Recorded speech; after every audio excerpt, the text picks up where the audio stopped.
If you need better Wi-Fi in your house, in your studio, whatever it is, I've got the solution for you. And it's one that you may have heard of, you may have been exploring, but I'm going to put my confidence behind this one.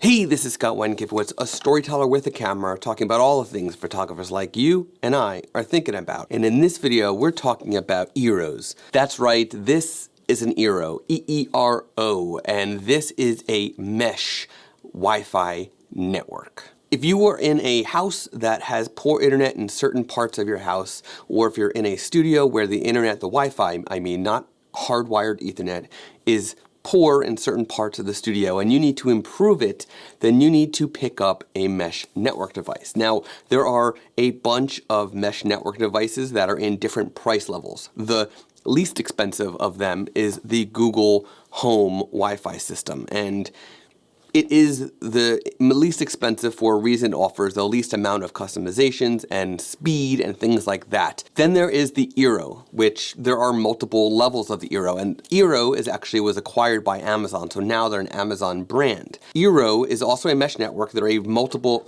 types. There are the Pro hubs, which this one actually is on a wall mount, so I can actually put it on an outlet and let it dangle versus letting it sit on a table.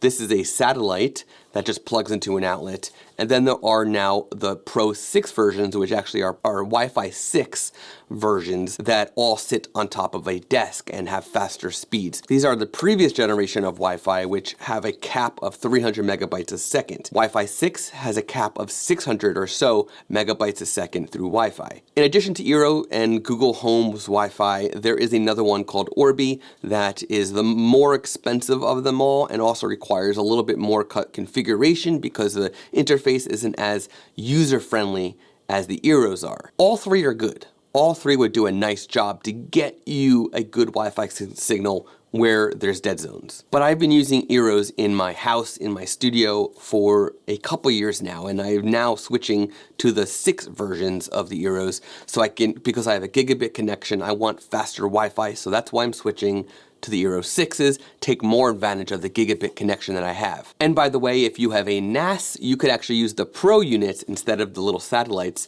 and actually have Ethernet ports in here, which allow you to, through Wi-Fi, still use Ethernet. So your NAS devices could still get internet even when you don't have an Ethernet port readily accessible. So I have these all over the place. I have it just enough, because you don't want too many and you don't want too little. You want to make sure that you've got your property, whatever you're putting it, completely covered. If you have a garage where you have a smart garage opener, you might want one of these satellites in your garage. If you have something outdoors, you can't do outdoors with Eero. There is no outdoor unit. I think Orbee has an outdoor unit. Google does not have an outdoor unit. I'm sure eventually Eero will also have an outdoor unit, but I will tell you that with the Pro units and how wide that spreads, especially with the 6 versions, I get the outdoors covered anyway because they're just that good. So yeah, the older Eeros, which are really not that old, at the point of me recording this video, it's about 2 years old or so, they are still really good and they still make them, they still sell them.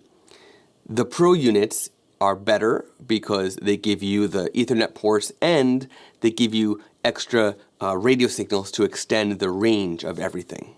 With the Eeros, you could also upgrade to the Eero Secure and have some privacy settings and ad blockers and things like that all inside the app. You can control everything right there, which is really nice because it gives you that sense of safety that your kids or guests in your studio may not be or will not be browsing things or searching for things they should not be. The Eero Secure also comes with 1Password. If you go to the Secure Plus, it could even block malware from entering your network, which is really cool. Now, it's worth noting that if you do add this, you really, to take full advantage of what these offer, you want to set your router. If you have a modem router, one device that does both, you want to turn off the Wi-Fi on your home's modem or studio's home router. You don't want both because then you're going to have 2 Wi-Fis going that can conflict and cause some problems. So make sure you turn off the Wi-Fi on the modem router. If you just have a modem and you have a router, just take away your router and plug the Eero into your modem directly. I recommend the Eeros over the others because of user experience. They are way easier to use as far as I can tell than the others. Google Home is also very easy and like I said, less expensive, but you also get less out of it. Check out Eero's. I will link to it in the description below. You can check them out on Amazon. You can buy them direct from Amazon, direct from Eero, whichever you want. Check it out. See you in the next video. I publish new videos every Monday and Thursday, whenever possible. You don't want to miss it.